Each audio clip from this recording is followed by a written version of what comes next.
guys, I'm Mike. And I'm Ash. And this is F1 Fanatics.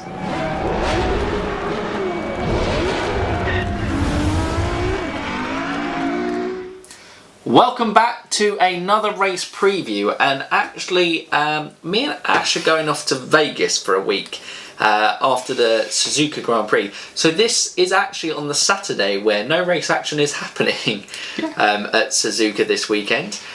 With everything coming out in the early hours of the morning on Sunday.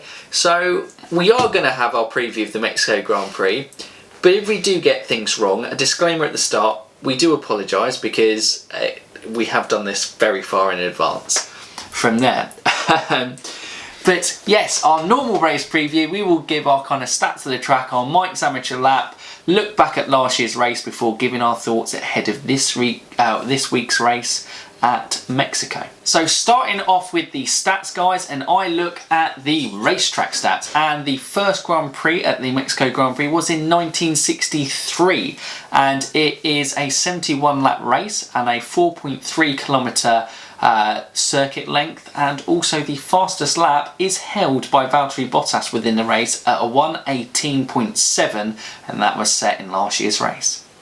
And I do the circuit stats, a little bit more fun with them. So the first F1 race actually held at Mexico was in 1962. However, it was a non-championship race, so no points were actually awarded for it, with, as Mike's saying, the first official Formula 1 race being held in 1963. The first race winner was Jim Clark. Nice little throwback there. Very good. And Mexico did take a little break from the F1 calendar and returned in 2015, and actually follows a very similar circuit to the original track that there was. The only real change is into the grandstand section, isn't it? Yeah, indeed, and to be fair, that grandstand section is one of my favourite parts of the track. I mean, for a driver that must feel pretty incredible to kind of almost have the crowd pretty much on top of you. Yeah, and it's been nice to have the little celebrations the last few years with Lewis wrapping things up early. Yeah, nice little place to do it as well, because all the fans get that almost personal moment. So exactly, and you do know Lewis does like interacting with the fans, and he's a big fan of jumping into the fans. A lot of fans there. There, guys, we have our stats from the track, and now we are going to look at the track itself, and what better way to view the track than with a virtual lap of the track. And as usual, we have Mike's amateur lap taking us through, and there is only really one person that you can do an amateur lap with at Mexico, and that is Sergio Perez in his home Grand Prix. So guys, enjoy. Hi guys, and welcome back to another Mike's Amateur Lap, and we are here in Mexico, and as you can see we are in the pink racing point, and we are doing that because it is Sergio Perez's home Grand Prix. So what better car to do a lap of Mexico in than Checo's racing point. But here we are on that long first straight that will really benefit the Ferraris, and the first real overtaking point for teams. Then it is battle of the bravest into that first corner. Who will break latest. 2 and 3 are a really difficult set of corners to pin together, but in qualifying, if you can, there's a lot of time that you can make up there.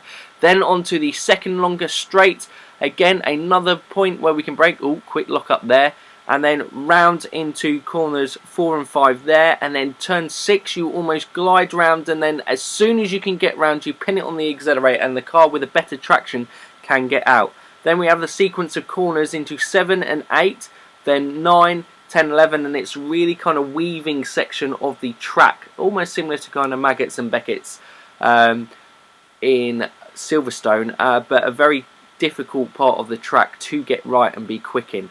Then we move into the last section, which is a lot of slow corners. This will certainly benefit the Mercedes and the Red Bulls over the Ferraris, but their pace advantage in the other sections of the track with their aero improvements, I just fully expect Ferrari to have a really strong weekend here. But anyway guys, that is Mike's Amateur Lap. Hope you enjoyed it. And something new guys, if you have a copy of the game, send us in your Amateur Lap. We would love to see yours. But anyway guys, now enjoy the rest of the preview. And there we go. There is another Mike's Amateur Lap. And Lap we record. I don't know. It might be a lap record. I don't know. Obviously filming this massively in advance. I haven't done it yet. So it could be a very good lap. Yeah. Comment down below on how good the lap was or how amateur the lap was. It's more like the second one. Yeah, but we'll move on. But anyway, moving on to 2018's race. And it was a pretty uneventful race other than the fact that Lewis Hamilton got crowned world champion. Yes, it was one where he didn't need to finish high in the points. The Ferraris were quicker than Mercedes, but the Red Bulls were quicker than both, and it was there was a bit of jostling for positions between them, but nothing too eventful really. No, Lewis was in kind of cruise control, wasn't he? Yes. And he was just like, I know what I've got to do, I'll just get the job done. All I have to do, I think he only had to finish 5th, didn't he? Pretty sure it was only 5th. And well, I think that's where he finished anyway. I think he finished 4th because of Danny Rick's retirement. Yep. But he knew what he needed to do. He didn't need to take any risks, and kind of he saw Sebastian Vettel was herring down and taking a few risks within the race. Some good overtaking for Vettel in this race actually, and Lewis Hamilton just kind of let him by. And the only kind of real scare for him probably was when he locked up into, it was turn 1, wasn't it? It was, yeah, just coming down the main straight. Indeed, and he had taken a kind of defensive line, locked up, gone wide on the corner, and then was on the radio immediately going, these tyres are gone. And then when you thought you were actually watching a replay of the incident on the kind of race highlights, Valtteri Bottas in exactly the same spot, exactly the same corner, exactly the same lock-up on the same tyre, and went off in exactly the same way, you were like going, all right, this isn't like anything you can do, I can do better sort of situation with Lewis and Bottas. But yeah, that was from the Mercedes and main talking points there. It was a pretty good race from Max. Yeah, he did very well. Was unlucky not to get pole on the Saturday. Was pipped to it by Daniel Ricciardo. Obviously, at that stage, Verstappen hadn't had a pole position, and in the race got into the lead into turn 1. And other than during pit stop phases, controlled it really. It was a very mature and controlled drive from him. Was very lucky that he didn't end up the same way as Ricciardo.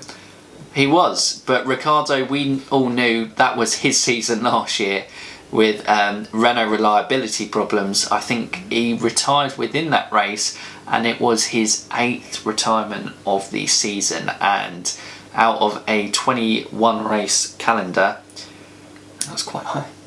Yeah, that is not great at all, and understandably he was pretty demotivated and dejected at the end of last year. And then there were a few retirements, but obviously luckily for driver safety there wasn't any serious crashes. There were just more mechanical issues, weren't they, I think? Yeah, probably the most dangerous of them being Sergio Perez, car braking and then not really having much control. Yeah, he almost took out Kevin Magnussen, didn't he? Yeah, other than that though, Fernando Alonso, just his typical mechanical issue that... Well, he was unlucky, wasn't he? Because a Force India lost their wing. Lance Stroll, I believe. Yeah, and then his wing went into... No, it wouldn't have been Lance Stroll, would it? Because Lance Stroll was Williams still at that stage. Would have been knock-on. Lance Stroll got caught in the front wing, and if I remember right, I'm pretty sure that was the reason for the retirement. The kind of bit that... I think it was overheating caused by it. Yeah. So, yeah. It certainly messed up his aero. And then Carlos Sainz just retired with an engine one. So all 3 of the Spanish-speaking drivers on the grid in the Mexico Grand Prix were out. So not good for the home fans there, especially Checo. Obviously, he always is desperate to do well in the Mexico GP. But like we said, it was a fairly uneventful race, other than the fact that Lewis got crowned world champion, and that's pretty much it. Anything more to round off from the race? No, I think that covers everything. Perfect. Then we move on to this year's race, and that is the 2019 Mexican Grand Prix, and Lewis Hamilton could secure the title this weekend. Yeah. Should I be bold and make a prediction as to what place he needs to finish, considering we haven't had Japan? Don't worry, the 3 bold calls are coming at the end of the video, Ash. Obviously returned after popular demand by one person. But that's popular enough for us to bring it back. But we start off with our 2019 predictions with our ones to watch. That's the one. I'm gonna go for Mercedes. Yeah. Okay. Yeah, sounds a bit. Because are you going for Mercedes because they have struggled in the last couple of seasons there? Yes, I'm going up on the basis that in terms of a track, it does not suit Mercedes in terms of the cooling side of things, because it is another track that is at altitude, similar to Austria as well in that aspect. Just not a track that is going to be meant to suit them. I do feel as if there is the potential though that they may turn around to Hamilton and say, "Go on, we'll give you everything. Do what you want." If it is the stage where he can wrap up the championship, it's unlikely that we're doing this before Japan, and theoretically they could have already sewn up the Constructors' Championship as well. So I just think they're going to be more than happy to allow for the potential of risks with engines. If Lewis wants to go for it, Lewis will go for it. It is, yeah, they're going to let the drivers take control really with that. I don't think there's going to be any terms of, no, we need to manage parts. No. And constructor for me to watch. I think it does depend on what happens in Suzuka, but I'm going to go with Toro Rosso. I think, again, this could be back-to-back strong performances, and if Renault have a bad weekend at Suzuka, then it could be a real chance to put some more pressure. And if Toro Rosso can somehow secure 5th in the Constructors' Championship, I think that would be a massive achievement for them. Would be. So, yeah, Toro Rosso are my team ones to watch. Driver to watch, Ashley? I'm going to do it again, and I feel as if I put jinxes on him when I've picked him. Alexander Albon. Okay. It is a track that historically has suited the Red Bulls. I mean, when we did our podium predictions video at the start of the second half of the season, we said this was the one he was going to get a podium, if any. Yeah, I just feel the drives that he has had in the Red Bull have been at the standard that's been expected of him.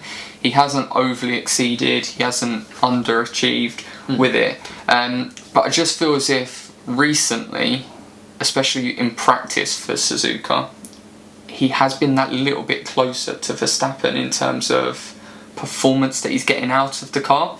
So I feel as if being a track that is going to suit the Red Bull, it gives him that opportunity to move further up the grid and challenge, say, a Mercedes or a Ferrari, where he hasn't necessarily had that opportunity consistently.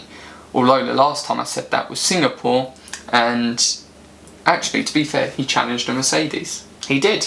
He did. There and was he no real was pace for them. He was just backed up. Yeah. And he had the opportunity, and he might have even undercut Lewis Hamilton, and it could have been a really interesting race from there. Yeah, it would have been. But in terms of performance, the Red Bull just didn't have that outright what they were expecting pace in Singapore. No. So, yeah, I'm going to go for it. Hopefully, Alex, if you are watching this, I don't want to jinx you, but you're my one to watch. Sergio Perez is mine. I just think very frustrated from last year, retiring on a obviously mechanical issue that wasn't his fault. It is his one that kind of means the most to him in the year, and I just feel he's really going to want to do well, and that Racing Point has been improving a lot, and he's found a certain groove in his driving now, and he's getting in that consistent point scoring. So I think anything above 8th place is a very strong performance for Sergio Perez, again in that Racing Point. Very good. Now we probably go on to general thoughts, and I suppose we touched on it briefly when you had Mercedes as your kind of constructor ones to watch, but the thought is, do we think Lewis Hamilton can secure the title this weekend? I'm going to say yes. Okay. It's difficult because we don't know what's needed for him to do it, but I just feel as if things go the right way in Suzuka for him, the team aren't going to stand in his way when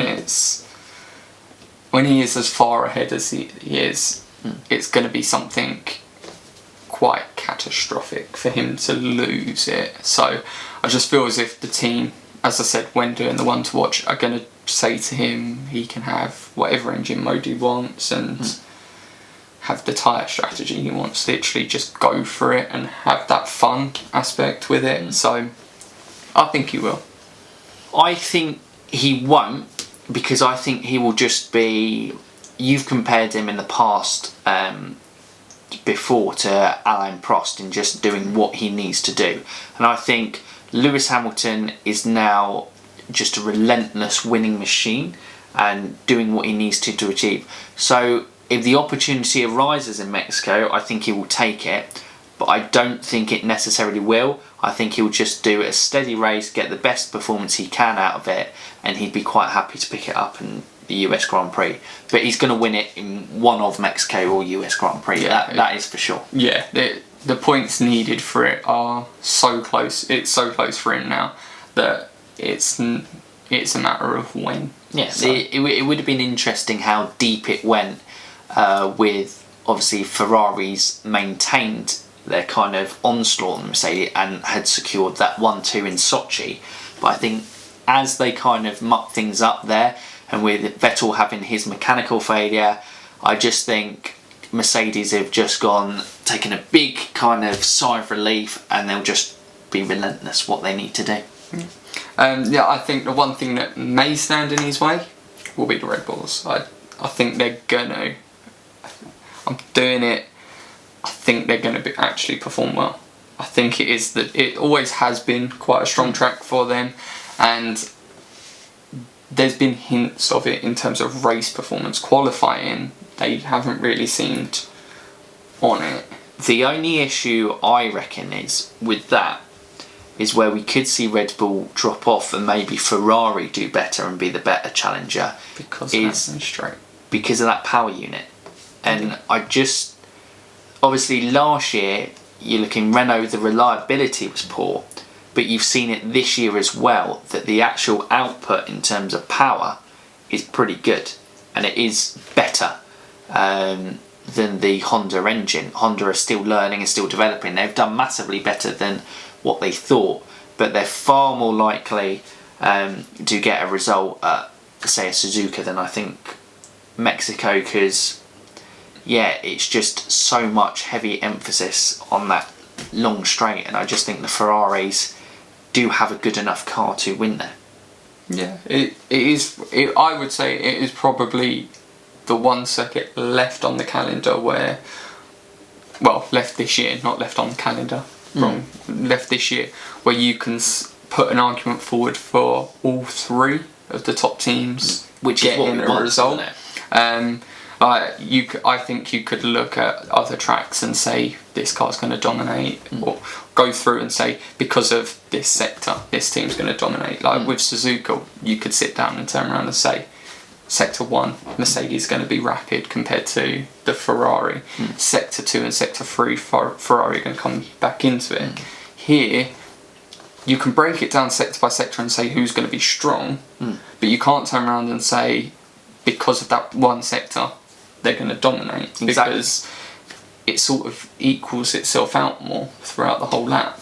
It is such an equaliser, but I think just in terms of the aero gains that Ferrari and Mercedes made, I think it's taken Red Bull by shock, and obviously that's the massive advantage they usually have over both those teams, and I think they've made enough of a gap that then their superior power units have kind of left them in the dirt, kind of in their own little third place league really, where yeah, the challenge didn't last long, did it? It didn't, which is sad to see how it dropped off. It was exciting to see the emergence of Charles, but again, it just leaves you going in 2020, you just go, can we have all three teams getting it right at the start of the season and have an exciting title battle? But we'll see. You look at it and think, have those gains already come in for certain cars? Well, exactly. So, yeah. You look at it and early signs are it will pretty much be Ferrari and Mercedes neck and neck next year, I think.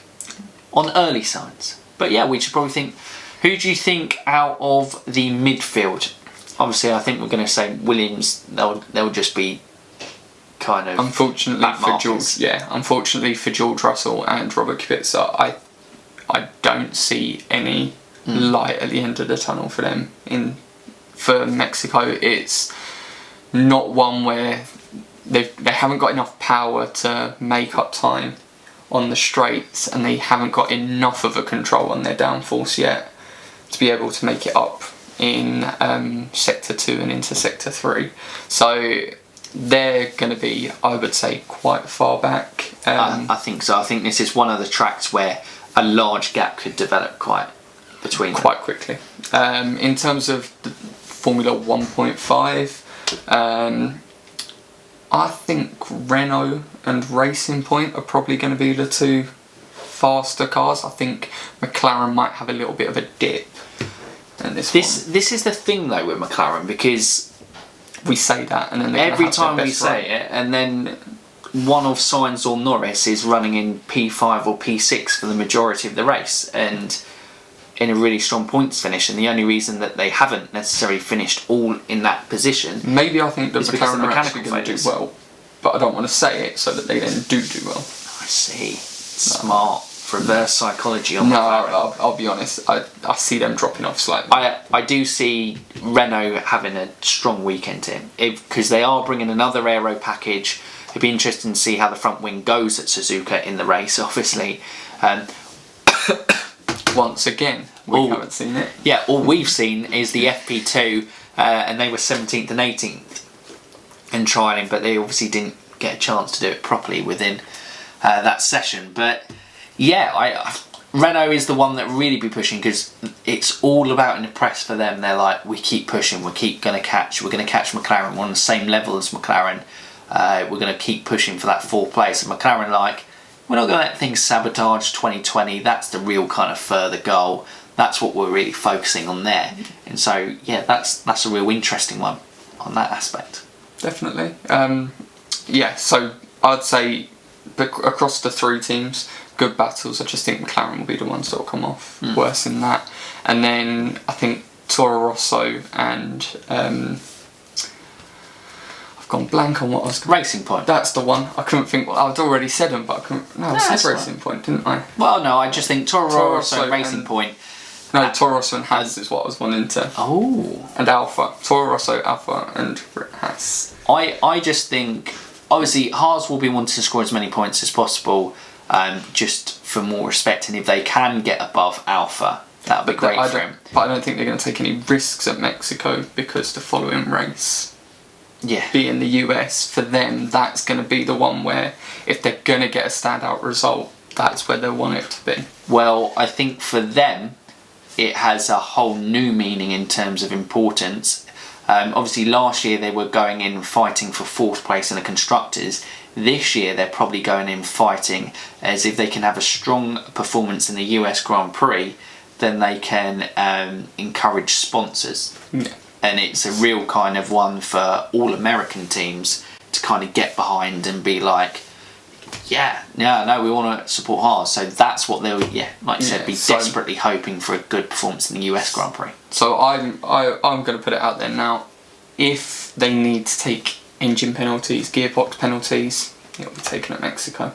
It's good. They'll do the same sort of thing that Red Bull and Toro Rosso did with Russia, just so that they know that everything's going to be ready for. Exactly. If you haven't got anything to play for, it does become the more financial business one, and looking at certain races from a financial perspective, that's really going to bring it in for them. Which is why Racing Point will probably want to do well here, because Mexico and Sergio Perez with his sponsors, it's massive for him to perform well there.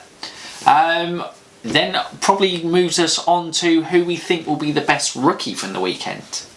And I presume, guessing on your ones to watch, your one's pretty obvious. No. Oh. I'm going to go for Giovinazzi. Okay. I think he's going to exceed the expectation that I have for the Alpha. Okay. So I don't think the Alpha is going to perform very well this week across the weekend. I just don't think it's very suited to the start of the track. The quick changes between top speed and then that acceleration. I don't think it's got the balance to be able to change between them as quickly as say like the Ferrari. It has that balance. So, but I think he's going to qualify well, and I think he'll probably do better in the race than Kimi Räikkönen. So, wow, that's pretty good for Giovinazzi, and I think by that time he will be confirmed as Alpha's driver for next year. I'm surprised it hasn't. I think internally it might have already been confirmed. Yeah. I don't really know. Surely the best place would have been in Monza. But Home Grand Prix for him. Yeah, I don't necessarily know. Home Grand Prix for him and Alpha. Yeah. But yeah. For me, my rookie of the weekend is a fight with me between Albon and Norris. I think it's going to be Norris. I think just the way the Red Bull performance car has dropped off, it's made it difficult for Albon to really do well because he's never going to beat Max Verstappen, so therefore he's not exceeding. Although, since he's gone to the Red Bull, he has beaten him in the head-to-head. Yes, there's been penalties involved, but still. Yeah, okay. Technically, on a technicality, he has beaten him on the head-to-head there. But for me, I think Alexander Albon will have a good but solid race. Norris, for me, I think will continue to exceed expectations like McLaren, and I think this could be the weekend that McLaren themselves rack up pretty much all but clean up 4th place in the Constructors and put it out of reach of Renault. Okay. Which might be a bold call, or depending on what happens this weekend, might be a very good call. Or easy call, I should say. But yeah, and now probably to the fun part of the end of the video, and that is the 3 bold predictions. Ash, do you have any in mind? Yes. Do you want to go first? I can do. Go first then. Okay. You seem very keen there. Firstly, I'm going to go for one that goes against something I've already said in this video. Oh. Agent Sebastian Vettel. Okay, Agent Vettel. He's going to take out Hamilton to stop him winning the championship this early. Okay. These are meant to be ridiculous ones anyway. Very, very true. Very true. I'm going to say that Leclerc is still mathematically possible. For Leclerc to catch Hamilton. This is the problem with doing it before Suzuka. We don't know where we're at with things. So they become either really bold or just entirely impossible. Yeah. This one anyway could be impossible because of the results of Japan, and if it is, Mike will know that when he's editing, so we'll put a little thing to say don't worry and ignore this one. Yeah, or we'll just leave it in there. But yeah. We put our disclaimer at the start. Yeah. So, Leclerc can still mathematically win the championship. Agent Vettel takes out Lewis Hamilton so that it's still possible. Even as unlikely as it is. Amazing. That's number 1. Number 2, I'm going to go for Robert Kubica to end up 4 laps down. Okay. I mean... Minimum of 4 laps down. I mean, I feel that's bullying. It's not bullying. That's on the verge of bullying. It's not, it's just accepting that the Ferrari, Mercedes and the Red Bull are incredibly fast compared to that Williams that is going to be like a dog. I'm going to say it's still bullying. You're bullying Robert Kubica. Isn't it enough that he's leaving for you? You have to go and bully him as he leaves the exit. George Russell will end up being 4 laps down as well then. Okay, thank you. Both Williams. There you go. See, don't pick him out. Not going to pick out a driver then. Yeah, both Williams will end up at least 4 laps down. I love how I've just pushed you into like, fine, both. I don't care. I thought George Russell might have done okay, but now, no. 4 laps down. No, throw him under the bus too. Which would be the most for the season? Yeah. I don't think anyone's gone 4 laps down yet. No. It would only be a Williams if it was. I think Kubica has been 3 laps down. I don't think he's ever been 4 laps down. I think he was 3 in Hungary, wasn't he? Yeah. But yeah, it's going to be the worst weekend for them. 4 laps down for the Williams. And then final one for me, I'm going to go for 7 different constructors in the top 10. Why not? Why? Yeah, why not? I mean, midfields change up, reliability issues. Yeah. It means it can happen. I feel like this one's probably the most Anything likely. is possible. Yeah, which is disappointing for a bold prediction. We maybe should turn around and go crazy. It is crazy. No, okay, it is crazy. If you think about the top 6 places being taken up by 3 teams, that means that And the then next McLaren 4, and Renault usually get close to a double. yeah, so that's now looking at it. 4 teams need to get 4 places, the final 4 places in that Yeah. top 10. So it's bold. And it's possible. Yeah. All And right. if my first one comes true about Seb taking out Hamilton, that frees up another 2 places. Oh, God. Right, I guess it's my turn for 3 bold predictions then. Yeah, I bet they're not as bold as mine. I don't know. Outside the top 3 team is going to claim the podium. Sergio Perez in his home Grand Prix is going to get 3rd place. See, that's just ridiculous. It's like not, if though. you'd said a McLaren or a Renault, potentially, a Racing Point. Racing Point. They're going to do it. Okay. 100%. It's a bold prediction. Yeah, okay, fine. Yeah, we've got to go with it. I'm going to say that 2 Haas make it into Q2. Sorry, Q2. They should do. Q3 in qualifying. Yeah, that's bold. I mean, I feel like it's a bit Haas bashing, really. That every time we go, what do we make a bold call? Well, anything that involves a Haas this year. Anything them doing well. Yeah. So, but yeah, Haas, they're going to have both cars in Q3. That'd be exciting for them. Yeah, it would Won't be. necessarily work out on the Sunday, but you know, it'd be exciting for them. And last one. Alexander Albon to win his first Grand Prix. That's bold. If any of them come right, so I've got 2 podium predictions of Albon winning and Perez 3rd, with both Haas making it into Q3, which is the most likely for me. So 1 minute, going on our predictions. Yes. If we were to combine them, we're saying that the top 10 is theoretically going to finish Albon, Verstappen, Checo, Vettel and Hamilton Leclerc. are out. Yeah, Leclerc, Bottas, K-Mag. Oh no, they don't have to finish in the points. I'm just saying. Okay. This is All right, K-Mag, Signs. Sainz. How many constructors is that? 1, 2, 3, 3, 4, 5, 6. You only need a then- Renault. Danny Rick, Nico Hulkenberg, and Lando Norris. Perfect. If that's the top 10 and someone has put a bet on that, I want some of the winnings. Katie, if you've gone for that, Yeah. I might look at that. £1 for that to be the top 10. See what the odds are on it. I think we've well and truly embraced the bold predictions now. I think I'm calling the top 10 now. we're even slightly becoming a bit delusional by it. But no, that is the top 10. Anyway, No, guys, that's not the top 10. That's the top 10 based on our predictions. If they come true. That is the top 10 based on our predictions if they come true. Disclaimer, don't have a go at us if that's not the actual top 10. But that probably rounds up another probably a good crazy place preview.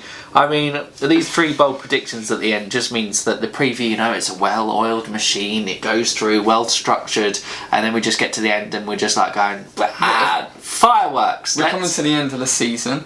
I'm going to put it up there now. Bold prediction for Abu Dhabi. George Russell to get his first race win of the season. Kubica to get his final podium in F1. Okay, and on that note, if you like the video, give us a thumbs up. If you want to comment down below on anything that you've heard in this video today, whether that be in the ones to watch section in the 2019 or the bold predictions. I mean, we would love to hear your bold predictions and see how wild and wacky that you can get, because we've embraced it fully this week. And yeah, guys, if you're new to the channel, what can you do, Ash? Make sure to press the subscribe button so our videos go into your YouTube inbox. And if you press the bell icon next to it, you'll get a notification when one of our videos goes live, and you can see what bold prediction we are making for the next race weekend. Guys, I will leave a couple of links to videos that we previously done before, and guys, hope you enjoy the race weekend in Suzuka, or have enjoyed it. We've probably enjoyed it there.